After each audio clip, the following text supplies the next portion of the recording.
This is Linda Aronson, author of Unleashed to Learn. In this episode of Unleashed to Live, our series on millennial entrepreneurs, we feature Tobin Porter Brown, co-founder of Book and Plow, an independent, for-profit farm affiliated with Amherst College.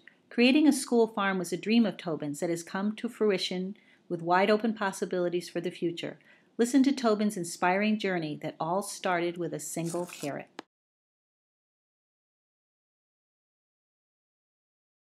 Hi, this is Linda Aronson. This is our fourth episode of Unleashed to Live.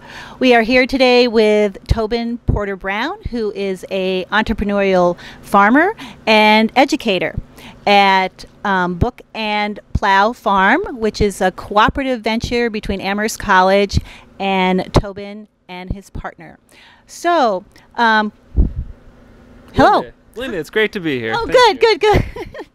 All right. So, Tobin, I just want to start by asking you about where and when you fell in love with growing things. Can you talk about that? Sure. Well, there's a picture that my mom had printed out when I was a kid. I must have been 7 or 8 years old. I'm not sure.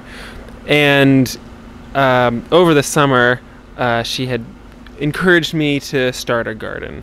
And so I had no idea what gardening was or what was involved. And so I went outside and I tilled up the land and planted a bunch of seeds and was really excited about it.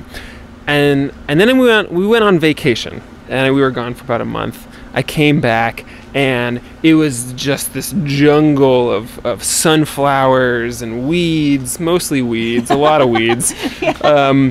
And I was sort of digging through the earth, and there was a lot of weeds. But I did find a little baby carrot, and the picture is me holding this baby carrot above my head, just really happy, really proud. And I think that was the first time that I really that I have evidence, or I remember being involved in agriculture. Wow, that is a great story. Thanks for sharing that. Sure. So what was the next step for you? Did you continue to have your garden, or was it when you went to Hampshire College? What was kind of the next step in terms of taking growing things, farming, agriculture? Well, I went to the Waldorf school. I was right down the road. I went to the Hartsburg school. I grew up in Northampton and Hadley when I was younger. And in Waldorf education, being outside and having a connection to the land, there was a nice garden there. And so, as I like to say, as a Waldorf, I was exposed to agriculture and to farming. And I think that was the next step was really through my K through 8. I moved down to New Jersey and finished my schooling down there, my middle school and my high school down there. Mm-hmm. And yeah, that was the next stage. I think I had a garden in high school. Mm-hmm. And that was the next time I had my own plot of land where I was growing my own vegetables. After high school, you went to Hampshire College. Yep. Why did you choose Hampshire? Well, I chose Hampshire because when I was in high school, earlier years at high school, we were going into Iraq and going to war. And then while I was in high school, there was a lot of talk about peak oil and about sustainability. The sustainability movement was really just starting. Mm-hmm. And so as a young, impressionable teenager, I thought that we were just doomed, and I needed to learn how to live sustainably. I mean, if I couldn't rely on society, I had to rely on myself. So that was sort of my idealistic sort of teenager self thinking about where I wanted to go and what I wanted to study. And so I chose Hampshire because I saw it as a place where you could really develop your own major, develop your own curriculum, study what you wanted to study, and Hampshire was very supportive of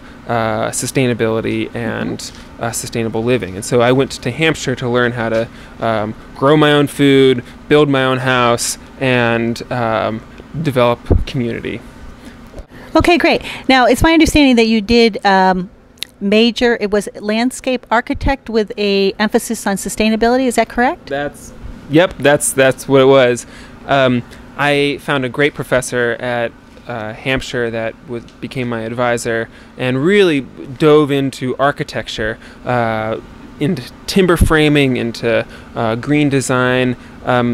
I really liked being able to like create things and design things and build things, and I have since I was born. Really, actually, I've always liked the idea of starting my own business or starting my own operation, and then I would design it. So architecture was an easy fit for me, but I really had this passion for food and farming, and the Hampshire College has their own farm. They have a CSA operation, and they have a whole livestock operation, and I connected with both of those farmers, Leslie Cox and Nancy Hansen, and they really inspired me to also study sustainable agriculture. But as more of it was sort of as a hobby. As when I was a student, my major, my academic studies was really towards architecture and design. Okay, so it's my understanding you did actually work on the farm directly. Is that right? When you were at Hampshire? Oh, definitely. Okay. Yep, I spent a lot of time on the farm. I got up early, and I would harvest the vegetables in the fall, and or milking the cows, or bringing them out to pasture. So yeah, that was ever since the beginning. My first year at Hampshire, I was involved. Looking back on your own education and choices that you made and how you really set yourself up for this. I mean, this was your dream, but you also took all the right steps in terms of your education, your actual experience in farms. So what, and perhaps your love of agriculture, growing things, did get sparked when you were that 7-year-old boy and threw the seeds in the ground and came back and saw this incredible carrot. So there's a lot of dots to connect here, but what would you advise those that do have a dream and they may be in high school, something sparked their interest when they were in college? What would your advice be to get to the place that you do actually see your dream unfold or come to fruition? Well, I think one of the hardest things to figure out is, what is your dream? Absolutely. I mean, I think that if you have a clear vision of what you want, then it's almost you can make it happen, usually. And so really just discovering, doing a lot of research and having some time where you try this and try that makes a lot of sense to really be comfortable with exploring different areas, and then once you really feel comfortable about a dream and you love a dream, and I really think it's important to have a dream. I should also say that a dream is a compass point. It helps you focus, it helps you figure out like which direction to go, but your coordinates can change. That's fine. If your dream changes, great. Right. But just as long as you have a direction to go and a something to strive for. For me, I was following architecture as sort of a second interest. My love was agriculture, but I didn't think you can make any money at it, and I thought it was a lot of work, which it is. And so when I realized that you don't have to be impoverished to be a farmer, and when I realized that if you get past the apprentice stage, it's so rewarding. So I just sort of kept at it, and I had this vision that I just put a lot of focus into and a lot of energy into, and I just against all odds. I mean, how many schools are looking for farms? I was thinking that I was probably going to have to travel to the far reaches of the country in some remote area to be able to make this dream a reality. And yet, being open to possibility and not locking yourself down too early, I think it helped. And just keeping the compass point focused really helped me. Those are excellent points of wisdom based on experience. You had a dream of having a school farm, of creating a school farm. When did that spawn, that dream? Well, it was this real love of agriculture, and at the same time, this was sort of during my time at Hampshire. I wanted to pursue agriculture, but I had this image in my head of farmers being out in the middle of a field by themselves, sort of struggling to make a living.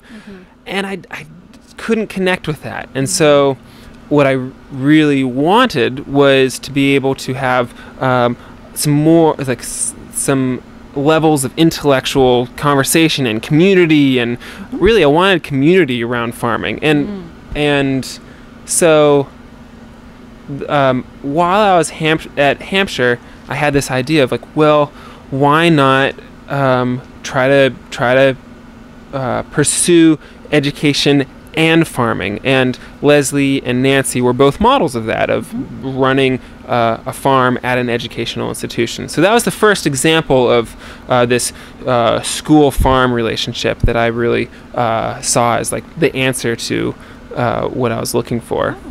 So you put together those elements that were really critical for you. As you said, conversation, knowledgeable conversation about agriculture, sustainability, community building, as well as the actual practice of agriculture. Yeah. And livestock too. Yeah. Okay, so let's fast forward. You went on to Smith, I understand, and did work for them, correct? Was it a botanical arboretum? Was that it? Yeah, I worked at the Smith College Botanical Gardens as a summer intern, my third year at Hampshire, and that was fantastic. I really loved working over there, and one of my projects was designing this native arboretum, which years later they're actually putting into place, which is pretty cool. Oh, that's very neat. Yeah, it's very fun. Oh, all right. And then you were apprentice at a local farm that was in production, Brookfield, is that correct? Brookfield Farm, which is in this location. And then your dream. You answered the call of Amherst College for experienced farmers to take on the project of having a school farm right here on Amherst College land. So you want to tell us a little bit about that? Sure. Well, I had worked at the Hampshire College farm, and then I worked at the Brookfield farm, and it was amazing because the Hampshire farm gave me a model for what it was like to be a school farm, like educational farm. Going to Brookfield, Dan Kaplan was a fantastic mentor. I worked there for 2 years, and that was an amazing example of what a production farm looked like. It's 30 acres of vegetables. There's a high focus on efficiency and production, but then also community. There's an incredible community aspect at Brookfield, and so that was a really fantastic example that where he was definitely one of my mentors. And then I actually went out to Gloucester, to Essex, eastern Massachusetts, and I worked with a peer of mine at Hampshire. He was a friend of mine from Hampshire who then went and started his own farm. There's a little CSA called Alprilla Farm. And that was a really amazing experience as well, because that was a startup. That was from the ground up, really the sort of building everything from scratch, and that combined with the other farming experiences really gave me a solid foundation for starting Book and Plow. You know, I had the experience of a startup. I had the experience of a fully functional, well-established farm at Brookfield, and then I had the experience of working at the Hampshire College farm. And so while I was at Aprila Farm, that's when my business partner Pete and I heard about Amherst putting out this request for proposal looking for farmers. Right. All right. So that was, let's see, that was a couple years ago, was it? Because you're really in production here. I mean, you've got a whole greenhouse and you've got planted fields and you've got, 48 acres? So you've really been fast forward. So let's see, the proposal was in 2013, was it? The proposal was in 2000. We started operation in 2013, so that was just last year. Wow. And the proposal came out in 2012. In the summer of 2012, wow. We submitted our business plan to the school beginning of September. Mm-hmm. And then we waited. We waited and we waited and we got called back and we had interviews and we waited, and at the end of November is when we found out, okay, you guys are going to start up Book and Plow. And so we had a month of sort of figuring out like what's going to happen, and we moved in to our house down the road January 1st. Wow. And so it was a very quick turnaround. Yeah. And so from January 1st of 2013, it's been building this whole farm basically from scratch. Mm-hmm. We didn't have any infrastructure. We didn't have any tractors. We had a north-facing rocky slope mm-hmm. that had some cover crop on it, and that was about it. And wow. and some of the other fields were had pretty poor fertility, very acidic soils, very rocky. And so it's amazing to think about it, in a year and a couple months, we've gone from last year we grew 4 acres of vegetables, mm-hmm.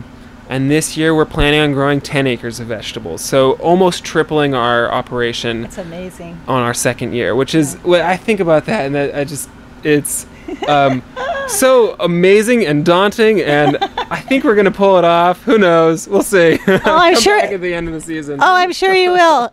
And could you just talk about what happens to the vegetables? I love that idea about many of the vegetables that we purchase in stores travel 1,500 miles, but how far do your vegetables travel to get, farm to plate? I just think that's so great. 1,500 yards. Yes. I mean, it is. We are sending 80 or 90% of our vegetables to the dining hall at Amherst College. Right. And then the rest of the produce gets sold to restaurants in town, mostly in Amherst, to some other of the institutions in the valley. Hampshire and Mount Holyoke have purchased from us. We hope to build those relationships some more. Mm-hmm. And then we had a pilot CSA program in the fall, and we're going to be expanding our CSA options this mm-hmm. fall, and maybe actually having a winter share as well. So we're going to be doing more production. We're going to be selling to a variety of outlets. That's fantastic. The other aspect of what you do, which we haven't talked about yet, is your role as an educator.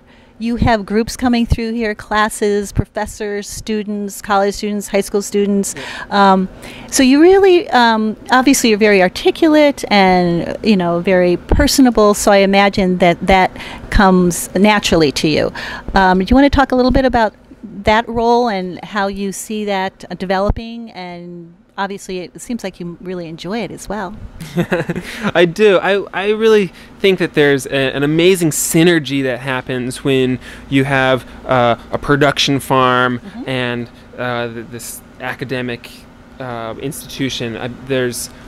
Students are so sort of in their heads, very sort of academically focused, and the farm just grounds them. Mm-hmm. And I see this time and time again, students coming out here and just sort of looking around, being like, wow, this is all coming together. And I don't know if it's just that they're getting their blood pumping, or if they're like putting their hands in soil, which has actually been proved. There's studies that show that if you put your hands in soil, have contact with dirt, it actually increases your serotonin levels. Mm-hmm. So it makes you happier. Mm-hmm. I could totally agree and concur with that. Absolutely. So there's a really nice synergy between that I see between an educational operation and a production farm. So the way that we've built this whole operation is sort of unique. We are primarily a production farm.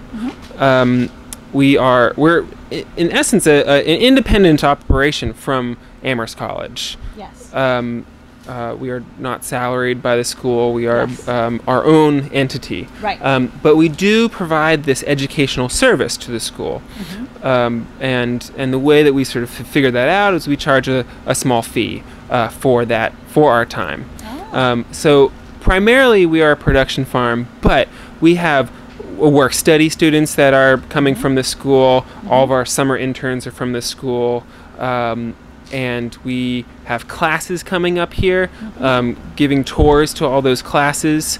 If students want to build a project and have it relate to the farm, we have one student right now who is interested in actually building or proposing and building this aquaponics system, and so we're in the process of talking to him about what's involved there. We're here as a resource. But the majority of education actually happens over January and in the spring term. In January, my business partner and I, we taught a class. It's an interterm course, and that was sort of, we called that one the food, the bad, and the ugly. That's great. A look at modern agriculture, and we had a great time. Oh, that's wonderful. And that was us. Sort of presenting some of the material that we've been collecting over time, and we had a nice handful of students that wanted to learn about agriculture. So over the years, Tobin, I mean, you started as a teenager where you thought that you were going to have to grow your own food and be completely independent of society, and they weren't going to be there for you, and you've really gone through quite a transformation with that idea. You want to talk about that? Sure. Yeah, as a teenager, I had this like radical notion that I needed to be completely independent and sustainable, and I still have some dreams of being able to grow my own sunflower oil to press into like biodiesel and run my tractors off of biodiesel. That's a direction. That's the compass point that I'm trying to strive towards. But I've also realized that it's very important to be a member of society and to not isolate myself, and that I can be sort of an encouraging and a helpful force in society to make change. And what a better place to do that than at an educational institution, to really sort of instill a belief in sustainability and in changes, I think is a great thing. So I guess my final question would be, what would you hope to see in education today so that students really can get in touch with their dream or their passion or core interests maybe earlier on than after they graduate from high school or even college, so they can be on track, as you said, and directing their compass in that direction? What would you like to see happen in education? Well, sort of in relation to farming and to agriculture, I see having a school farm as a resource not just for the farming students, but for all students. I mean, you can be a math major, you can be an English major, you can still get a lot out of coming out to the farm and having a connection with your food. Everybody eats, so having some sort of connection to the land and connection to your food is I think beneficial to everybody and to anybody, and a lot of our students are not studying agriculture, and I think that's great. And the farm is a resource for them, even though they're not studying agriculture. So I think that's one thing that I'd like to see, is just more institutions being more comfortable really opening up the farm to all students. Amherst does a great job at that. I would love to see more schools start up these operations, because there's definitely a demand for it, and everyone likes good produce. Okay. So I don't think it'll be too long before you're going to be hearing from other colleges and schools about how you set this whole thing up. I already am. Okay. Let's hear about that. All right. This is a unique model where we are a separate entity from the school.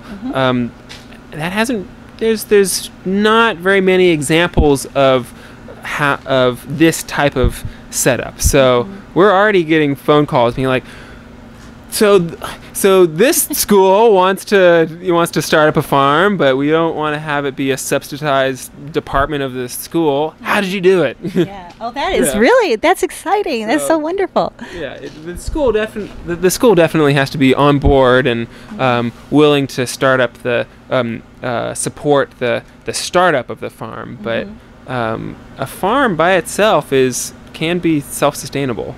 Then you also went through a reframing of the whole idea of farming actually being a sustainable livelihood. So you want to talk about that for a second?